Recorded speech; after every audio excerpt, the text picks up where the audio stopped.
Have you ever wondered how hackers crack any app?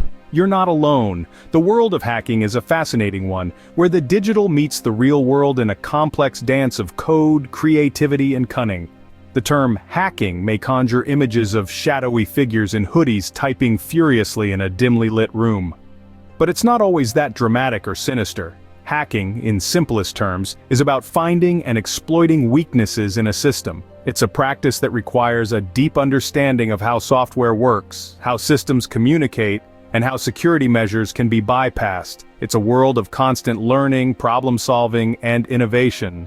But here's the thing, hacking isn't always about breaking things. Sometimes it's about making things better, finding vulnerabilities before the bad guys do.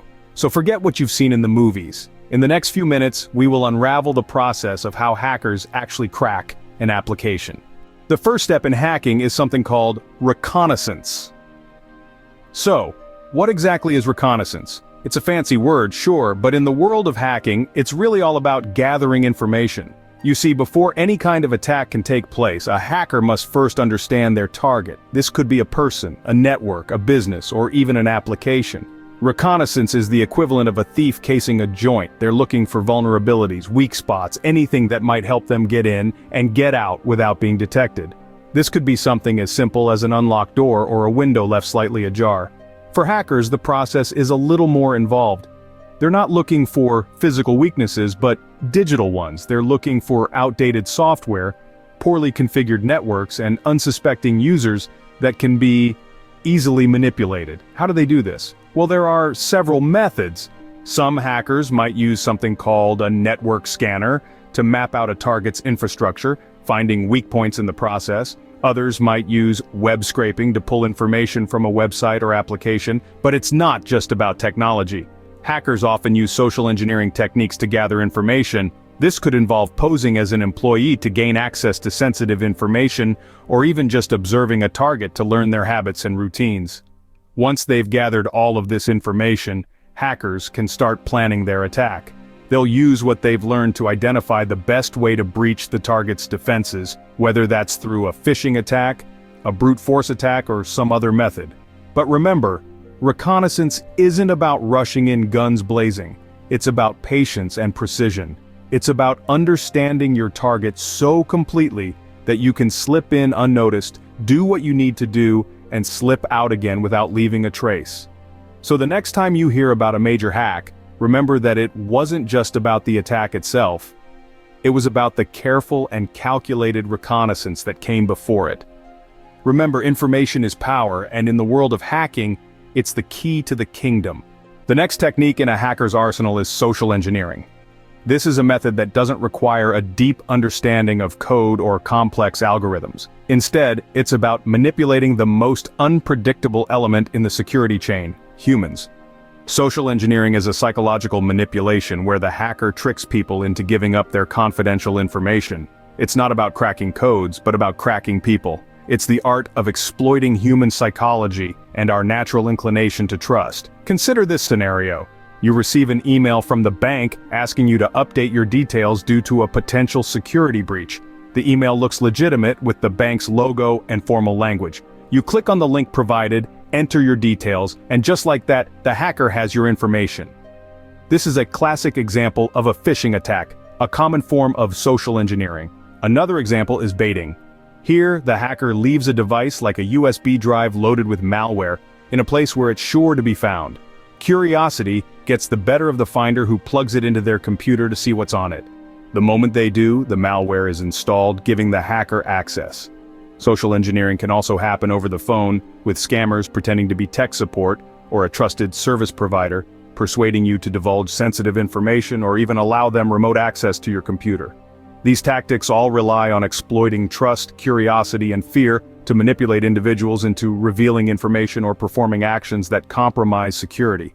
It's a reminder that not all hacking involves complex algorithms and coding skills. Sometimes all it takes is a well-crafted email, a convincing phone call, or a strategically placed USB drive. So, while it's important to have robust and updated software protection, it's equally crucial to be aware of these social engineering techniques. We must always question the legitimacy of unexpected emails, be cautious of unsolicited phone calls, and never use found storage devices. Social engineering shows us that sometimes the weakest link in security isn't the software, but the people. Once a hacker has gathered information and perhaps even tricked someone into giving up more, they move on to exploiting vulnerabilities. Exploiting vulnerabilities is the act of using a system's weaknesses to gain unauthorized access or privileges. This is the stage where the hacker's precise and calculated groundwork comes to fruition. They've scoured every corner of the target system, searching for a chink in the armor, and now they're ready to strike. Hackers use the information they've gathered in previous stages to pinpoint these vulnerabilities. It's like a locksmith crafting a key after thoroughly studying a lock. They know what they're looking for: outdated software, weak passwords, unsecured networks, and more. Once they've found a vulnerability, the next step is to exploit it. This could involve using ready-made tools or writing custom code. These tools and codes are designed to manipulate the system's weakness, allowing the hacker to bypass security measures. Imagine a castle with a secret forgotten tunnel leading straight into its heart. The hacker's tools are the torch and map that illuminate this tunnel, enabling them to sneak past the guards and infiltrate the castle. Some hackers may use something called an exploit kit, a ready-to-use software package filled with exploits for different vulnerabilities. These kits are like a Swiss Army knife for hackers, offering them a range of options to break into a system. But it's not just about breaking in, it's about staying in. Many exploits are designed to give hackers persistent access to the system, allowing them to return whenever they wish. It's as if they've not only infiltrated the castle but also left the back door unlocked for future visits. In some cases, hackers might even patch the vulnerability themselves once they're in. Why? To keep other hackers out and maintain exclusive control over the system. It's a sneaky move, like closing the secret tunnel behind them to ensure no one else discovers it. Exploiting vulnerabilities is what most people envision when they think of hacking, but as we've seen, there's a lot of groundwork that goes into it. After a successful exploit, a hacker's job isn't done. They now need to maintain access and cover their tracks. This is where the real finesse of hacking comes into play, ensuring that they can return when they want and leaving no trace of their digital footprints. Imagine for a moment that you're in a house that you're not supposed to be in. After you've gained entry, would you just leave the front door wide open for everyone to see? Of course not. A smart intruder would look for a hidden side door or a secret passage to use for future visits. This is essentially what hackers do in the digital world. They set up something called backdoors in the system. A backdoor is a method of bypassing normal authentication procedures. Once a backdoor is installed, hackers can access the system at will, often undetected. These backdoors can be as simple as hidden user accounts with special privileges, or as complex as covert communication channels embedded deep within the system's architecture. But just setting up a backdoor isn't enough.